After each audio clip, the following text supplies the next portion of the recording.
സാന്ത്വനം വരാൻ പോകുന്ന വിശേഷത്തിലേക്ക് ഏവർക്കും സ്വാഗതം. അങ്ങനെ ഗോമതിയാണെങ്കിൽ സത്യങ്ങളൊക്കെ അറിഞ്ഞ് ആകപ്പാടെ തകർന്നിരിക്കുകയാണ്. ഇതിനെല്ലാം കാരണം ബാലനാണെന്നുള്ള ഒരു തോന്നലും അതുപോലെ തന്നെ ബാലൻ്റെ മുന്നിൽ കുറേ ചോദ്യങ്ങളുമായിട്ട് ഗോമതി ചെല്ലുന്നുണ്ട്. ബാലന് ഒരു ഉത്തരവും പറയാനില്ല. തൻ്റെ മകൻ്റെ ജീവിതം നശിക്കാൻ ഒരു കാരണം ബാലേട്ടനാണെന്ന് ഗോമതി ബാലൻ്റെ മുഖത്ത് നോക്കി പറയുന്നുണ്ട്. അതിനുശേഷം ആനന്ദിനോട് പറയുന്നുണ്ട്, ഇനി എങ്ങനെ മോൻ്റെ ജീവൻ തിരിച്ചു പിടിക്കുമെന്ന് അറിഞ്ഞൂടാ. ഈ സങ്കടമെല്ലാം മനസ്സിൽ വെച്ചിട്ടാണോ നീ എല്ലാവരുടെയും മുന്നിൽ സന്തോഷിച്ച് നടന്നതെന്നൊക്കെ ചോദിച്ച് സമാധാനിപ്പിക്കുന്നുണ്ട്. അങ്ങനെ ഗോമതി ആകപ്പാടെ തകർന്ന ഒരവസ്ഥയിലാണ്. ഈ സമയത്താണെങ്കിൽ മീനുവും ഇത്രയും കൂടെ ചെല്ലുന്നുണ്ട് ദേവിയെടുത്ത് ചോദിക്കുന്നുണ്ട്, ഇത്രയും സംഭവങ്ങളൊന്നും ഉണ്ടായിട്ട് എന്തുകൊണ്ട് ദേവിയേട്ടത്തി ഞങ്ങളടുത്ത് പറഞ്ഞില്ലേ, ഞങ്ങളടുത്തെങ്കിലും ഈ സത്യങ്ങളൊക്കെ പറയണ്ട എന്ന് ചോദിക്കുകയാണ്. അപ്പം ദേവിയാണെങ്കിൽ ആകപ്പാടെ സങ്കടത്തോടെ കരഞ്ഞുകൊണ്ട് പറയാണ്, ഞാൻ ഇങ്ങനൊന്നും ചെയ്യണമെന്ന് വിചാരിച്ചതല്ല. ആനന്ദേട്ടൻ്റെ വിവാഹാലോചന വന്നപ്പോഴേ ഞാൻ അച്ഛനും അമ്മയടുത്തും പറഞ്ഞതാ, ഇതൊന്നും വേണ്ട, ഇങ്ങനെയൊന്നുമായിട്ട് മുന്നോട്ട് പോകേണ്ട, ഒരു കുടുംബം നശിപ്പിക്കാൻ എനിക്ക് താല്പര്യമില്ലെന്ന് പറഞ്ഞതാണ്. പക്ഷേ അവർ ദിവ്യയുടെ കാര്യം പറഞ്ഞ് എന്നെ ഈ കല്യാണത്തിൽ കുടുക്കിയതാണ്. പിന്നെ ഓരോ കള്ളത്തിൽ അവരെന്നെ കൊണ്ട് പറയിപ്പിച്ച്. അതിനുശേഷം IT കമ്പനിയിലെ കാര്യവും ഞാൻ അമ്മയടുത്ത് പറഞ്ഞപ്പോൾ അമ്മയാണ് പറഞ്ഞത് IT കമ്പനിയിൽ ജോലിയുടെ കാര്യം പറയാൻ. അങ്ങനെ ഓരോ കള്ളത്തരവും അച്ഛനും അമ്മയും കൂടെ എന്നെ കൊണ്ട് ചെയ്യിപ്പിച്ചതെന്ന് ദേവി ഭയങ്കര പൊട്ടിക്കരഞ്ഞുകൊണ്ട് പറയുന്നുണ്ട്. അങ്ങനെ മിത്രയും മീനാക്ഷി ആശ്വസിപ്പിക്കുന്നുണ്ട്, ഇനി ഇതൊന്നും പറഞ്ഞിട്ട് കാര്യമില്ല, ഇനി ദേവിയേട്ടത്തി എന്ത് പറഞ്ഞാലും ഇവിടെ ഉള്ളവർ വിശ്വസിക്കത്തില്ല എന്ന് മീനാക്ഷി പറയുന്നുണ്ട്. അങ്ങനെ ഇവർ രണ്ടുപേരും സംസാരിച്ചുകൊണ്ട് നിൽക്കുമ്പോഴത്തേക്ക് ഗോമതി അങ്ങോട്ട് വരുന്നുണ്ട്. ഗോമതി മീനാക്ഷി എന്ന് വിളിക്കുന്നുണ്ട്. അപ്പോൾ മീനാക്ഷി ഇങ്ങനെ ഞെട്ടി നോക്കുന്നുണ്ട്. എന്താടി അവിടെ ചെയ്യുന്നത്, അവളെ ആശ്വസിപ്പിക്കുകയാണോ? ഇനി ഇവിടെ ആരും അവളെ ആശ്വസിപ്പിക്കണ്ട. ഇത്രയും നാൾ എല്ലാവരും ഏട്ടത്തിന്ന് കരുതിയിരുന്നില്ലേ, ഇനി അവൾ ഇവിടെ ആരുടെ ഏട്ടത്തിയല്ല, ഇനി അവളെ ഈ വീട്ടിന് വേണ്ട എന്ന് പറയാണ്. ഇതൊക്കെ കേൾക്കുമ്പോൾ ദേവി ഞെട്ടി പെട്ടെന്ന് അങ്ങ് എണീക്കുന്നുണ്ട്.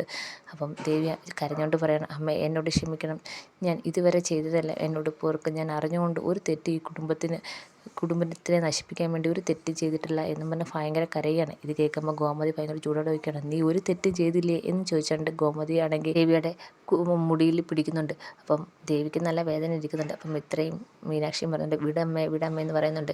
എന്തിനു വിടുന്നത്, ഇവൾ ഇത്രയും നാൾ നമ്മളോട് ചെയ്ത് എന്ത് വലിയ തെറ്റാണ്, നിങ്ങളോട് എന്ത് വലിയ പാപമാണ് ചെയ്തത്, നിങ്ങളോട് പോലും ഇവൾ സത്യം പറഞ്ഞു ഇല്ല, ഇവളെല്ലാവരുടെ മുന്നിൽ ദേവിയേട്ടത്തിയായി എല്ലാവരുടെയും മുന്നിൽ അഭിനയിച്ച്, എൻ്റെ മുന്നിൽ നല്ല മരുമകളായി അഭിനയിച്ച്, ഞാൻ സ്വന്തം മകളെ പോലെ ഇവളെ കണ്ടത്, ഇവളുടെ സ്വർണ്ണമോ പണമോ ഒന്നും ഞാൻ മോഹിച്ചിട്ടില്ല, ഇവളെ മാത്രമേ ഞാൻ സ്നേഹിച്ചിട്ടുള്ളൂ. പക്ഷേ ഇവളെ എന്നോട് ചതി കാണിച്ച്, ഇനി ഇവളോട് ഞാൻ ക്ഷമിക്കത്തില്ല എന്ന് പറഞ്ഞുകൊണ്ട് വീണ്ടും മുടി പിടിച്ചിങ്ങനെ വലിക്കുകയാണ്. അപ്പം ദേവിക്ക് നല്ല വിഷമവും അതേപോലെ വേദനയൊക്കെ എടുക്കുന്നുണ്ട്. ദേവി പറയുന്നുണ്ട്, അമ്മേ ഈ പ്രാവശ്യത്തേക്ക് എന്നോട് ക്ഷമിക്കും, ഇനി ഒരിക്കലും ഞാൻ ഇങ്ങനെ ഒരു തെറ്റ് ചെയ്തില്ല, ഈ കുടുംബത്തെ ഞാൻ വഞ്ചിച്ചിട്ടില്ല, ഇതെല്ലാം എൻ്റെ അച്ഛനും അമ്മയും കൂടെ ചെയ്തതാണ്, അവർ പറഞ്ഞിട്ടാണ് ഞാൻ ഇങ്ങനെയൊക്കെ ചെയ്തത് എന്ന് പറയുകയാണ്.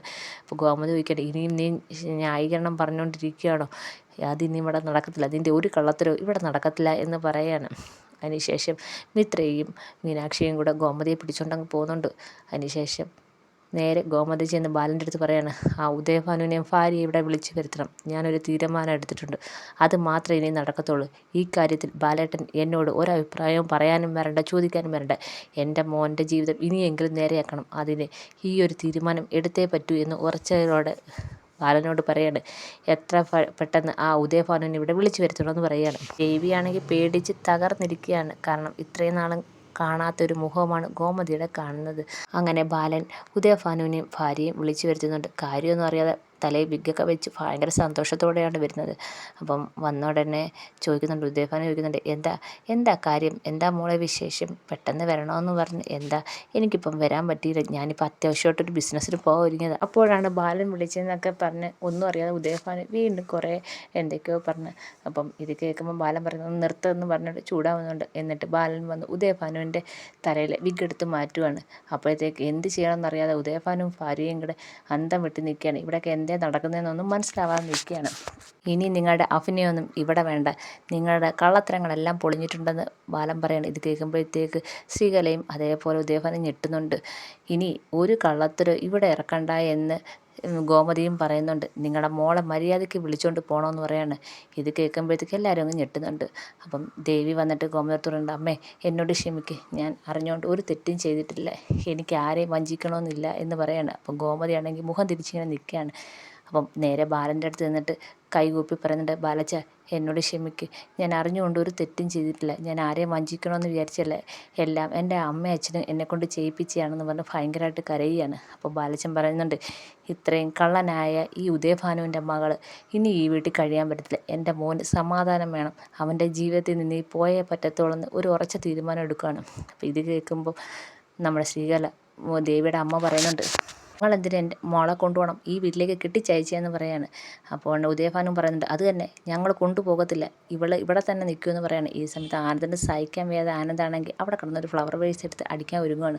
ഇത് കാണുന്ന ആര്യനും അതേപോലെ ആകാശവും കൂടെ വന്ന് പിടിക്കുന്നുണ്ട്. എന്നിട്ട് ഇത് കാണുമ്പോഴത്തേക്ക് ഗോമതിയുടെ സമനില തെറ്റുന്നുണ്ട്. ഒരു കാര്യം ഞാൻ പറഞ്ഞേക്കാം, ഇവിടെ ഇനി നിർത്താൻ പറ്റത്തില്ല, ഇവിടെ നിന്ന് കൊണ്ടുപോയേ പറ്റത്തുള്ളൂ ഉറച്ച തീരുമാനത്തോടെ പറയുകയാണ്. ഗോമതിയുടെ ആ തീരുമാനം എല്ലാവരെയും ഞെട്ടിക്കുന്നുണ്ട്, പ്രത്യേകിച്ച് ഉദയഭാനുവിനെ.